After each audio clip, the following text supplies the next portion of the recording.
brief moment here. Apparently, you hate to see besties go back and forth with one another. Old friends of the show fighting one another. It turns out Destiny and Ethan Klein are actively duking it out in the marketplace of ideas. I'm just watching from afar. Streamer Destiny tweets video of HT podcast host Ethan Klein reacting to hearing his mother and father being 16 and 21 when they first sealed the deal. Ethan, when he finds out his dad was also a pedophile, sad face. Buttons are open. Oh my goodness, I was 16 years old here. Wow, look at you guys here. Dad's 21 and I'm 16. Dude, if that happened today, bro, you would not. Oh, I know. Trouble. I know. Look 21 and 16. Well, you know what? I was more mature than he was. Well, I believe that. I actually do believe that.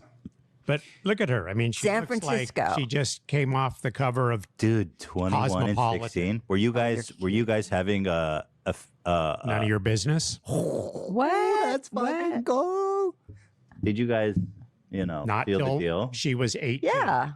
Not till she was course. 18. We were in love. Almost. Oh, you lie.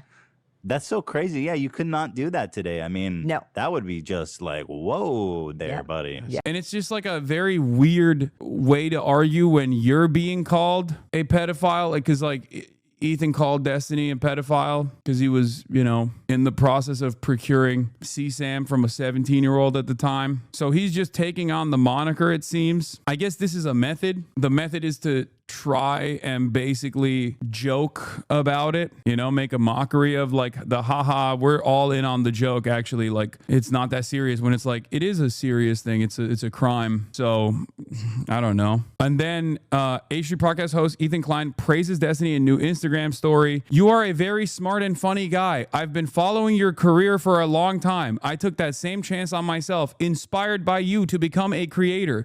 He hopes Destiny finds the help and peace he needs. I could not believe it. For 22 months, Ethan Klein tried to claim that I and my community was doing, CPS calls to his house, sending him skulls. I never for once even said this is a good thing to do to Ethan. I was completely unaware of what was happening in any way, shape, or form, regardless. And now you got one of his allies that he has now turned on openly making jokes about it. Me, after smashing the post button on my last IG story, I don't post on Twitter directly because it's too toxic, so I limit myself to 25 stories a day about Twitter posts, and then stumbling into some free snacks for my kids. And the dude is like stepping on dog shit, so he's basically saying like he's feeding his kids dog shit. And Ethan replied to this in the most civil way that I have ever that I've ever seen him reply to anyone, which is, Steven, using his government name. You are a very smart and funny guy. I've been following your career for a long time since you were cleaning carpets in between StarCraft 2 games. I saw you transition to streaming full time, which as someone who was also working a 9 to 5, I found really inspiring. It was soon after I took that same chance on myself, inspired in part by you to become a full-time creator. Later on, I came around to your political streaming content, a genre you pioneered. You've had such a long and accomplished career that anyone would be extremely proud of. I am genuinely sad about the great potential that you had and for what was thrown away because vices took over your life. As a parent, you know the implications and ramification of chatting with a 15-year-old. You know how a teenager looks up to adults they admire and how easily they can be manipulated. The time for irreverent jokes is over. You need help. This is a long pattern of sexual deviancy with teenagers. I hope you take the time to understand what's inside you is missing and why that would urge a grown man to flirt with a 15-year-old. I don't know where the 15-year-old came from, by the way. Is there like a new thing that dropped? I am not taking any pleasure in any of this. It's all very sad. I do hope you find the help and peace you need because children deserve better. Now, what's fucking insane about this is that if you're in this community, you knew this already, right? That Ethan was a fan of Destiny and was getting his notes from Destiny's community. Destiny's community had like infiltrated Ethan's community and became like a useful tool that he used because they love cyber stalking people and have sophisticated smear campaigns that they can apply to whoever Destiny's enemies are. What's so crazy to me is that throughout this last 22 months, I kept saying, hey man, it kind of feels like you're using a lot of these talking points that you're getting from a nefarious community. And Ethan kept saying he didn't know who the fuck Destiny was. He had no connection to Destiny at all. And what's wild to me is that he only acknowledged how much he loves Destiny after it came out that he was trying to procure child sexual abuse material. Like, the timing on this is insane to me. Like, you wanted to literally lie about your affiliations and your knowledge of this person for an entire fucking year, gaslighting me and anyone else in your community, only to just reveal that you actually were a major fan of his after you called him a pedophile. What is going on? This makes no damn sense. Like, this is crazy. We'll see. To be fair. Yeah, we'll see. So do you want to tell me what is your evidence that I work with or talk to or have any association with at all with Destiny? What? Destiny? What? What? What? The guy that I talk about fucking obsessively 100 times a day that is like basically like the Antichrist, the Lord Voldemort in my community? Yeah, you accuse me of working with him, knowing him, talking to him. What is your evidence for that? So yeah, I think that is not a ridiculous fucking claim to make at all. It's actually insane. And it's a really convenient way of discrediting me when I've never spoken to, I think you're doing enough talked about Destiny in my own. What's so crazy about this is that after this conversation took place, he took one of the last remaining advertisers that the H3 podcast has, is Destiny's second in command, like Destiny's podcast co-host. Like he's been getting all of his notes from Destiny's best friend. His entire community has been infiltrated, and now they're attacking Ethan for once actually calling out Destiny. It's crazy. How do you not see it? You fucked your own life up. You fucked your own career up. You fucked everything up. I don't need to bring that up. It's a really nice way of you. You know what? I think you're hallucinating, buddy. Okay. I think you are you pulled a meme from his subreddit once. And there was a guy in your Discord that's also in his Discord. I think you're hallucinating. I didn't say any of those things. You sound fucking unhinged, dude. Are you crashing out, Hasan? Ethan, I didn't. Hasan, are you crashing out? I gave you. Do you have friends who are aware of the condition and can help you get the help you need? Okay, Ethan. You're delusional. I think it was like, I don't even know when. It was after October 7th when Hasan's chat was like spamming insane shit. And I went over it on stream and I think Ethan DM'd me and he asked me, he was like, wait, where did you get the chat message from? And I told him, I think this might be 2 years ago. Yeah, these are so, but I think Ethan is like so desperate to get away from the Destiny controls me narrative that he decides to do his little unhinged bullshit on a stream. Great. Thinking about this comment just makes me so sad. I had never listened to what Ethan had to say, so thought he might come with some at least half reasonable critique, but it was just a truly crash out and really sad to see. God knows what's going on with that guy. Sorry you've had to deal with friends treating you like this. I mean, it's fine. It is what it is, boys, girls, MBs. The other thing that I was going to say is that, like, not only is it crazy that Ethan chose right now to come out and be like, actually, I was a major fan of Destiny this whole time after he called him a pedophile, but what's also wild about this long and wordy response to a guy he's calling a pedophile who's attacking him with way more smoke than I ever did, okay, is that he has kinder words for a dude that, by his own admission here, is like trying to fuck 15-year-olds apparently. He has nicer words for that guy than he does for people who have told Ethan, hey man, what you're saying kind of sounds like you're pro-Israel. Maybe you should reconsider saying things like this. That is the point of inception where our communities diverged and all of a sudden Ethan decided, like, I hate Hasan. He is responsible for everything that's ever happened. If you're pro-Palestine and you're a female content creator, he will call you every name under the sun. If you're pro-Palestine and a visible content creator that's like actively being attacked by the Trump administration, stalwart ally of the Palestinians / major liberal Ethan Klein will literally demand that the administration take action against you. He will sue you. He will take action against you. He will call you a terrorist over and over again. He will try to get attention from advocacy groups to try to get you deplatformed. You spend months trying to fucking humiliate these people. Now you got a guy who's actually fucking not holding back. You got a guy who's actually not holding back, and this is what you have to say? Like, the way he has talked about Denims, the way he's talked about Frogan, the way he's talked about me, the way he's talked about Ian, iDubbbz, Anissa, versus the way he's talking about Destiny, who is super pro-Israel, and by Ethan's own admission is a person who wants to fuck 15-year-olds, and he's like, I love you. You're the GOAT. You're a huge inspiration. You inspired my career. I'm so sorry. I'm so sorry that I ever even actually attacked you. It just blows my mind. I mean, all that's left in his audience are DG's years. Yeah, I know. And it's clear. It's clear that that is like the last lifeline that he has designed for himself, which is ironic because like it was very obvious. The warning signs were there. He just didn't want to see it because he was getting hug boxed, and they just like literally completely overtook his community. And now you look at his like subreddit, which is where Destiny thrives and his community thrives. They either like directly take over subreddits or they actively work within the confines of existing subreddits to basically use it as like a promotional tool. And now his own community is actively criticizing Ethan.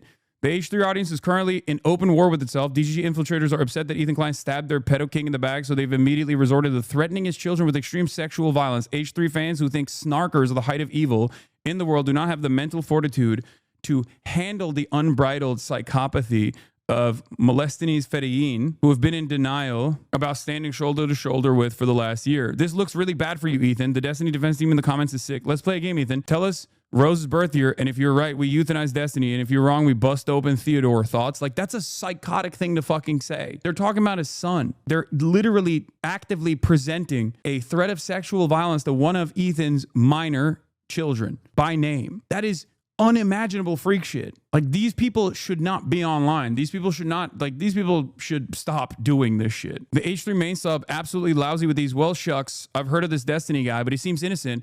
And all the videos I've watched from him are 100% correct. So I really hope Ethan isn't just spreading vicious lies and rumors. And also, what about Hasan Law? Like, his whole community is blasted with people who are like, I don't really know who this Destiny guy is, but he seems awesome and maybe a bit misunderstood. And they're just like duking it out with one another now. The Destiny incident is exactly why live shows are important. I watched the VOD on Destiny today, not knowing anything about the situation prior. After reading the comments, it became clear the story is so full of disinfo coming directly from Snark. It's disappointing to see Ethan engage with another creator's Snark community without any research. It's just funny because like they're doing to him the same shit he's been doing to me. And you check their histories and they're like literally active members or anonymous accounts that just recently got reactivated. Yeah, they all hate the crew. They want to get the crew fired. It's just the evil cabal of snarkers. Meanwhile, the snarkers were in there all along, it seems. You warned Ethan that this would happen when he started Leftovers too? Yes. He's so scared of D. It's so obvious. Lamau, he knows D would ruin his life if he was mean to him like he is to you. I'm actually crying how nice he is. This pedo, what a pathetic and scared bitch H3 is. Please help. Please get help, my dear. You're amazing. This is not you. At least I hope his remaining OG fans can see that he lied from the beginning about knowing anything about D. Absolute trash. No, I realize that most of this content creator world revolves around pure parasocial behavior, pure parasocial feelings, and it has nothing to do with like any sort of like coherent, consistent worldview. There are obviously people that are in the margins that when they find out about it, they go, oh, this is weird, this is gross, this is not for me. But most people are not tapped in to every single thing that's going on. Right. So when they do find out about it, they often find out about it through like commentary YouTube, and commentary YouTube channels are until recently directly under Destiny's banner of influence. They were actively sweeping for him. They were actively defending him. They were actively going after his enemies with talking points that were established in his community. I'm obviously one of the primary targets. So most people never actually see this kind of thing. Most people don't even see it. Most people are just onlookers that, you know Ethan is like the Vape Nation guy who yells a lot or something, right? And you can overcome that by just like consistently putting out content in some type of way. And then a lot of people will go, oh, he just seems like kind of pro-Israel and he's become kind of weird. I don't know what's going on with him. And then they just like move on. But the ones that remain that are always coming back and always tuning in and getting their notes from him, they're entirely invested in whatever narrative that Ethan presents. And it's the same for even someone like myself, and it's the same for even someone like Destiny as well. One of my biggest issues, I think, in this otherwise somewhat mean and somewhat toxic space is that if I don't actually agree with someone and I don't agree with their worldview and I don't like, and I see them actively like farming toxicity and hatred, I usually don't warm up to them and suck up to them and try to offer them things so that they'll offer me positive coverage. Like I don't actively try to do a charm offensive amongst people who I think are nefarious, bad faith actors. Obviously, Destiny doesn't give a shit, and neither does Ethan. That's why he went from shitting on Keemstar to becoming Keemstar's #1 fan in only a couple years. And when you behave like that, a lot of these other content creators are totally down to be your loyal soldier. A lot of commentary YouTube is down to do that, as long as you get a crumb of clout, as long as you can give them something, right? And that has been my biggest, I think that's been my biggest failure in terms of like trying to change the trajectory of an endless faucet of like fuck Hasan content, because I just don't like play ball with these guys. I hope that they'll arrive at the correct conclusion or reorient their moral compass without demanding something in return. And some are, especially with this last round of like revenge porn distribution, and then the subsequent like pedophilia allegations have actually created a massive civil war within the commentary orbit of Destiny's sphere of influence, where they're now actively going after him. They realize that like this is unsalvageable, so now they're fucking shanking him. And ironically enough, Ethan is one of those guys as well. I mean, there's multiple active legal cases and a long drawn out court battle that he's going to go through regardless. But it is obvious that this is like a parasitic force that basically destroys everything it touches. Yeah, like. And they still post it like this. Ethan Klein leaks a story about Hasan when he first walked into the H3 studio years ago. Hasan allegedly went on a 5-minute rant about Destiny to Ethan and the crew. Don't talk about Destiny. Don't think about Destiny. Destiny's the monster. It's so funny that my #1 cyber stalker, I warned my new podcast co-host about that he was going to do everything in his power to like fuck up that podcast and actively try to brigade his community. And I was giving him good advice, which he was complaining about here because he was so invested in dick riding Destiny. And now everything I warned him about is unfolding in broad daylight in real time. Wait, so Hasan is bad because he poisoned the well like as a notorious sex criminal. What do you think the end game is for E? Do you think he's just going to quit YouTube? No. Remember, people don't care if you're right. They just remember how you made them feel. That's it. They don't remember what your words of warning were. They just remember how you made them feel at that time. And if you make them feel small, they will just carry that vengeance permanently. And at some point in time, when I was actively trying to explain to Ethan like how he was coming across in a heated moment due to his own social conditioning, due to his own inability to like remove what he knew about Israel from the equation, when we were talking about like what Israel was doing to the Palestinians, he just thought, I'm right, Hasan is wrong, and he is actively ruining my community. He came in, he brainwashed me, he brainwashed my fans, and he stole my fans, and he's like trying to ruin my life. Some of the funniest things that these guys will also say is like, Hasan lies about being a social democrat. I don't do that. Membership canceled. The crew in the latest VOD is the exact reason the show has gone downhill. They were so vocal regarding the creep Destiny, but anti-Semitism and there's tumbleweeds. I'm a Jewish man and this was the last straw. From some of the replies, it's clear to see that anti-Semitism is welcome here. Some of you are disingenuous and this report is disgusting. Reddit reached out as one of you said, you are concerned that I may harm myself. Edit, calling me a Destiny fan and a snarker couldn't be further from the truth. And the people calling me have their profiles hidden. That says a lot. Our silence means something. iDubbbz was clowned on this for the statement and rightfully dragged by not just Ethan, but multitudes of other creators for it is a statement that is rightfully being used against him and Anisa, blah, blah, blah, blah, blah. Anyway, so they're now actively in direct conflict with one another and they're in a heated battle with one another. I'm sure eventually they'll turn the crosshairs back to a guy that they hate more, in spite of the fact that clearly there is more smoke for one another. Like Destiny has said more awful shit about Ethan than I ever have. But that concludes the updates from the drama segment